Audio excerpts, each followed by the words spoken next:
नमस्कार, आप देख रहे हैं IBC 24। मैं हूं आपके साथ विजय कुमार पंड्या। मध्य प्रदेश की खबरों में आप सभी का स्वागत है। भोपाल में भी होलिका दहन को लेकर सांकेतिक रूप से ही इसे मनाने की अनुमति दी गई है।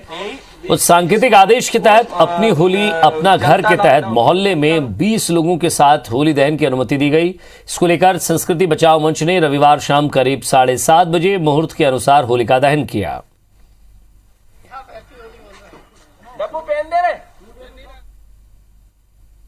अविनाश लावनिया द्वारा एक दिन पहले आदेश जारी किया गया था कि हमारी होली हमारा घर, इसको लेकर सांकेतिक होली जो मनाई जा रही है, इसको 20 लोगों से ज़्यादा जो नहीं भीड़ देख सकते हैं। इसमें जो यहाँ संस्कृति बचाओ मंच द्वारा एक होलिका दहन बनाया गया है, इसमें कोरोना का भी तस्वीर लगाई गई है। होलिका के ऊपर भी मास्क लगाया गया है। तस्वीर में आप देख सकते हैं कि होलिका के ऊपर भी मास्क लगा हुआ है और कोरोना की भी तस्वीर लगी है। एक ही नारा है, कोरोना का नाश हो और उसका जिंदगी फिर से पटरी पर वापस लौटे। ये संस्कृति मंच बचाओ द्वारा ये होलिका दहन किया गया है। 7:30 बजे का मुहूर्त था। उस मुहूर्त के अनुसार ये इन्होंने इनका होलिका दहन कर दिया है। इनका होलिका दहन कर दिया है। इसके द्वारा ये देख सकते हैं, तस्वीरों में आप देख सकते हैं कि किस तरह से ये होलिका दहन किया जा रहा है। और होलिका दहन के दौरान ये लोग जो है एक ही नारा लगा रहे हैं, कोरोना का नाश हो, कोरोना का नाश हो, कोरोना महामारी का नाश हो। इस दौरान हम बात करेंगे एक बार हम बात करेंगे चंद्रशेखर जी से। क्या पूरा वो अपने इसके द्वारा संस्कृति बचाओ मंच ने आज कोरोना महामारी का नाश के लिए उसका भी दहन किया और कोरोना रूपी वायरस का प्रतीकात्मक चिन्ह बनाकर होलिका में हमने दहन किया है। और हम यही प्रभु से प्रार्थना कर रहे हैं कि ये अब धरती में किसी भी कहीं पर भी विद्यमान ना हो। जी, आप देख सकते हैं जो सही बात कही है इन्होंने कि कोरोना का धरती में नाश हो जाए और कोरोना बिल्कुल पूरी तरह से लाया जाए, जिससे जिंदगी अच्छे से पटरी पर दौड़े। कैमरामैन अमरीश लिलारिया के साथ सत्येंद्र सिंह भदौरिया, IBC 24 भोपाल।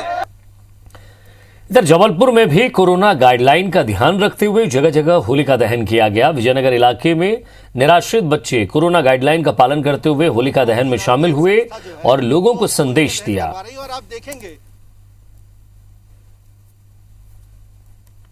बुराई पर अच्छाई का प्रतीक होलिका का पर्व जबलपुर में धूमधाम से मनाया जा रहा है। हालांकि कोविड संक्रमण के मद्देनज़र तमाम तरह के रिस्ट्रिक्शंस लागू हैं, बावजूद इसके लोगों के उत्साह में कोई कमी नहीं है और वो सोशल डिस्टेंसिंग के साथ साथ कोविड गाइडलाइंस का पालन करते हुए होलिका दहन का ये त्यौहार मना रहे हैं। आप देखेंगे कि होलिका इस वक्त जल रही है और ये नज़ारा है जबलपुर के विजयनगर इलाके का। यहाँ सेवा भारती नाम की एक संस्था की ओर से सामूहिक तौर पर होलिका दहन के कार्यक्रम का आयोजन किया गया। हालांकि सिर्फ 5 लोग इसमें शामिल हुए, लेकिन आप देखेंगे कि तमाम बच्चे जो कि निराश्रित बच्चे हैं, जो इस संस्था में रहते हैं, पलते बढ़ते हैं, वो इस तरह से सोशल डिस्टेंसिंग का पालन करते हुए यहाँ पर खड़े हैं, शरीक हुए हैं इस होलिका दहन के कार्यक्रम में। उनसे मैं जानना चाहूँगा कैसा लगा आपको। और माता पिता नहीं है आपके साथ में, लेकिन आप लोग का आपस में एक बॉन्डिंग है और आज ये मौका था कि लॉकडाउन था, उसके बाद आप होलिका दहन कर पाए। कैसा एक्सपीरियंस रहा आपका? आप सभी को हैप्पी होली। बहुत अच्छा लग रहा है, लेकिन सोशल डिस्टेंसिंग का पालन जरूरी है करना और समय समय पर हम लोग मास्क और सैनिटाइजर करते रहते हैं। तो देखिए, ये तमाम बच्चे हैं जो कि एक संदेश दे रहे हैं। सभी ने मास्क अपने चेहरों पर लगाया हुआ है, साथ ही साथ सोशल डिस्टेंसिंग के साथ वो यहाँ पर खड़े हुए थे और तमाम लोगों को, बड़ों को भी वो एक तरह से एक सलाह दे रहे हैं, अपने आप में एक मिसाल पेश कर रहे हैं कि कैसे परंपराओं को निभाया जा सकता है बिना संक्रमित हुए और या दूसरों को संक्रमित किए बगैर और नियमों का पालन करते हुए। क्या विचार था आप लोगों का, क्योंकि आज लॉकडाउन था, उसके बावजूद भी ये परंपरा का निर्वहन भी करना था, और बच्चों के लिए किस तरह से आयोजन करवाया आपने? जी बिल्कुल, सेवा भारती जबलपुर में रह रहे बच्चे एक ही छत में रहते हैं, चूँकि ये एक ही घर में हैं, तो ये तो सब आपस में एक साथ हैं। हम लोग केवल 5 लोग यहाँ एकत्र हुए और ये होलिका दहन का कार्यक्रम हम लोगों ने किया। पुलिस के तमाम अफसरान यहाँ पर आप देखेंगे, सोमा मलिक जी हैं जो कि TI हैं विजयनगर की। किस तरह से आप लोग इंश्योर कर रहे हैं कि लोग परंपरा का भी निर्वहन कर लें और गाइडलाइन का भी पालन हो? इसमें हमने सभी को बताया गया है कि कोविड-19 की जो गाइडलाइन है उसमें सिर्फ 5 लोग ही होलिका दहन में शामिल हो सकते हैं। कल होली में भी सभी लोग अपने घरों पर रहकर होली मनाएं और बाहर बिल्कुल रोड पर ना आए। कोविड-19 के तहत जो भी गाइडलाइन है उसका पालन करें। लगातार पालन करने की अपील प्रशासन की ओर से की भी गई है और सेवा भारती के निराश्रित बच्चों ने एक बड़ा संदेश भी दिया है। और इस संदेश के साथ जबलपुर में संस्कारधानी जबलपुर में एक बड़े संदेश के साथ होलिका पर्व मनाया गया और होलिका दहन के साथ साथ होली का आगाज कर दिया गया। कैमरामैन सतीश सराठे के साथ विजेंद्र पांडे, IBC 24 जबलपुर। और जिस तरह से दुनिया में ब्रज की होली की अपनी पहचान है, उसी तरह से बुंदेलखंड की होली का अपना अलग ही रंग है। इस परंपरा का चटकीला रंग विदेशी सभ्यता पर भी देखने को मिलता है और इस रंगीली होली को मनाने के लिए 7 समुंदर पार से लोग बुंदेलखंड पहुंचते हैं और यहाँ के रंग में सराबोर हो जाते हैं। देखिए बुंदेलखंड की होली का रंग।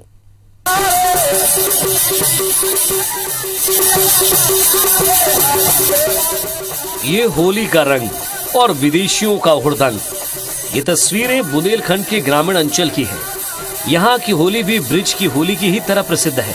यहाँ के रंग में रंगने के लिए 7 समंदर पार से विदेशी आते हैं और यहाँ आकर वो सब कुछ भूल जाते हैं। फाल्गुन के इस महीने में इस पाक की फुहार विदेशी मेहमानों को यहाँ आने पर मजबूर करती है। इनकी खुशी का कोई ठिकाना नहीं है।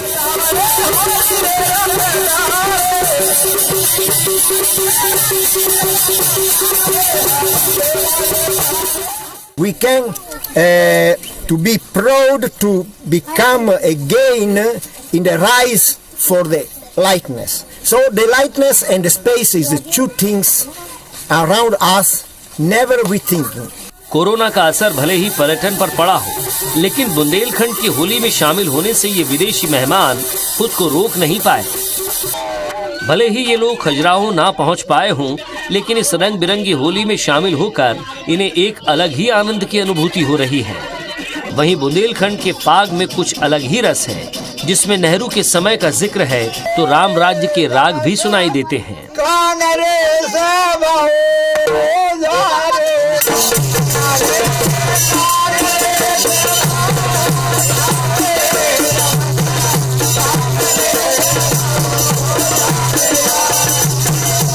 ग्रामीणों का कहना है कि कांग्रेस ने देश में सबसे अधिकतम राज किया है और अंग्रेजों से उनके नेताओं ने लोहा लिया, इसलिए उसका जिक्र करते हैं। अंग्रेज थे यहाँ पे, तो हम तुमको जनता का बहुत परेशान करी उन लोगों ने।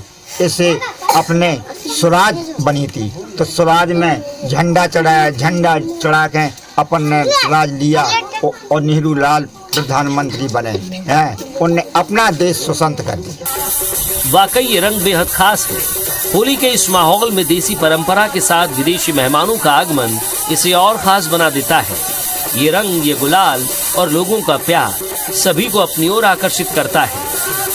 शशांक द्विवेदी, IBC 24 खजुराहो।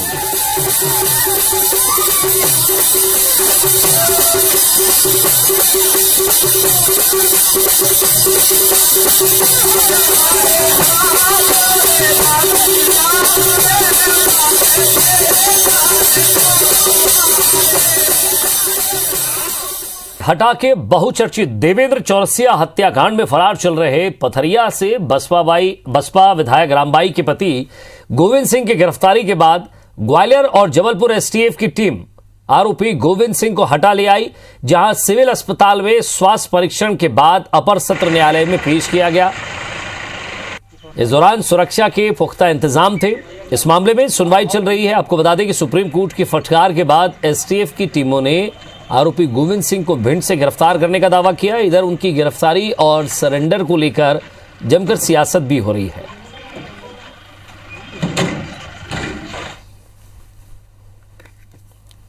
मेरी पत्नी विधायक रामबाई ने वीडियो जारी करके कहा है कि आप सरेंडर कर दें, तो मैं यहाँ विधायक के माध्यम से सरेंडर कर रहा हूँ और उच्च न्यायालय, माननीय हाई कोर्ट, सुप्रीम कोर्ट से निवेदन करना चाहता हूँ कि इसकी उच्च स्तरीय जांच करा लें। हमारे पति ने सुप्रीम कोर्ट के माननीय के आदेश के अनुसार खुद को पुलिस के सामने सरेंडर किया है कि मेरे पति इस केस में बिल्कुल जरा से भी इन्वॉल्व नहीं थे, उन्हें भी न्याय दिया जाए। गोविंद सिंह जो रामबाई विधायक के पति है, उन्हें सरेंडर किया है। निश्चित तौर पर लीपापोती करेगी पुलिस, ये बताने की कोशिश करेगी कि हमने गिरफ्तार किया है, जिसे सुप्रीम कोर्ट में बता सकें। मध्य प्रदेश जानता है कि किस प्रकार रामबाई के पति के मामले में कांग्रेस सरकार का खुला संरक्षण था। विधानसभा में जिनके वीडियो, जिनके चित्र मीडिया ने वायरल किए थे, वो भी सभी के सामने उपस्थित हैं। आज जब पुलिस और कोर्ट अपना काम कर रहे हैं तो इनके पेट में दर्द उठना बहुत स्वाभाविक है। कर रहे हैं तो इनके पेट में दर्द उठना बहुत स्वाभाविक है। और मध्य प्रदेश में समर्थन मूल्य पर गेहूं की खरीदी शुरू हो गई है। वहीं बीजेपी कांग्रेस के बीच किसानों के नाम पर सियासत भी शुरू है। दरअसल कांग्रेस 1 अप्रैल से किसानों के लिए प्रदेश कांग्रेस मुख्यालय में कॉल सेंटर की शुरुआत करने जा रही है, तो वहीं इसके जवाब में मध्य प्रदेश सरकार ने किसानों की शिकायतों के निराकरण के लिए भोपाल में कमल सुविधा केंद्र की शुरुआत की है। कृषि मंत्री कमल पटेल ने टोल फ्री नंबर भी जारी किया है। दावा किया है कि किसानों को किसी तरीके से परेशानी नहीं हो, क्योंकि मध्य प्रदेश भाजपा सरकार किसान हितैषी सरकार है। कुल मिलाकर दोनों ही पार्टियों की कोशिश है कि ज्यादा से ज्यादा किसानों से समर्थन मिल सके।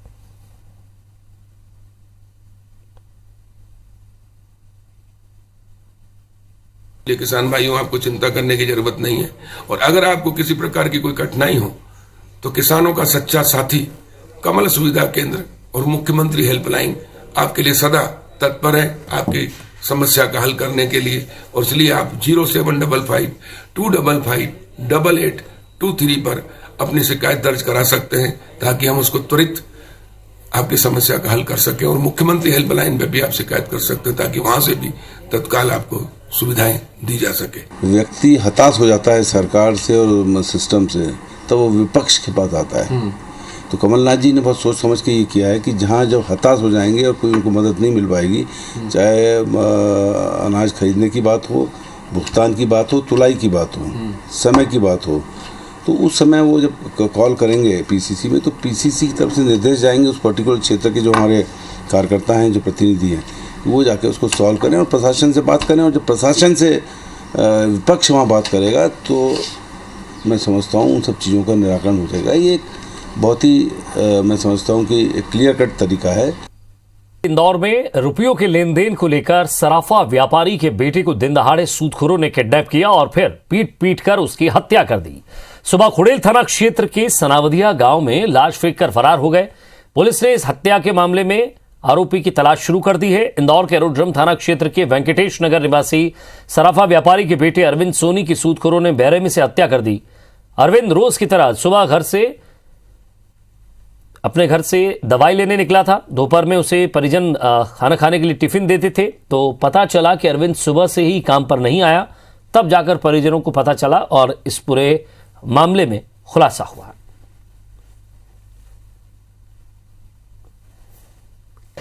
और जिला अस्पताल पहुंचा, जब जाके मुझे पता चला कि उसके संग मतलब बहुत ज़्यादा विवत्स तरीके से मार पीट करी गई है। उसको रास्ते में मतलब शरीर पे बहुत ज़्यादा चोट के निशान मैंने उसकी बॉडी पे देखे, और इससे पता चला कि उसको है ना टार्चर कर करके और उसको मारा गया है और उसकी मतलब हत्या कर दी गई है। पुलिस के द्वारा कल जैसे ही लाश मिली है, तत्परता से उनकी खोजबीन की जा रही है। कृष्णा तथा कृष्णा के साथ 2-3 नाम और आए हैं, हम पता कर रहे हैं, बहुत जल्दी पकड़ सकते हैं। इधर ग्वालियर में घर के बाहर टहल रहे एक न्यायाधीश को स्कॉर्पियो सवार 6 बदमाशों ने गाड़ी से कुचलने का प्रयास किया। बदमाशों ने उसकी सोने की चेन भी लूट ली। इसके बाद बदमाशों ने उन्हें चाकू मारा और राइफल के बट से पीटा। चीख पुकार सुनकर जब बचाने के लिए लोग पहुंचे तो आरोपी मौके से फरार हो गए। घटना थाटीपुर थाना क्षेत्र के मजिस्ट्रेट कॉलोनी की है। घटना का पता चलते ही पुलिस मौके पर पहुंची और घायल न्यायाधीश को इलाज के लिए अस्पताल में भर्ती कराया गया। इस मामले में पुलिस ने 5 लोगों के खिलाफ हत्या के प्रयास, लूट, डकैती के तहत मामला दर्ज किया है।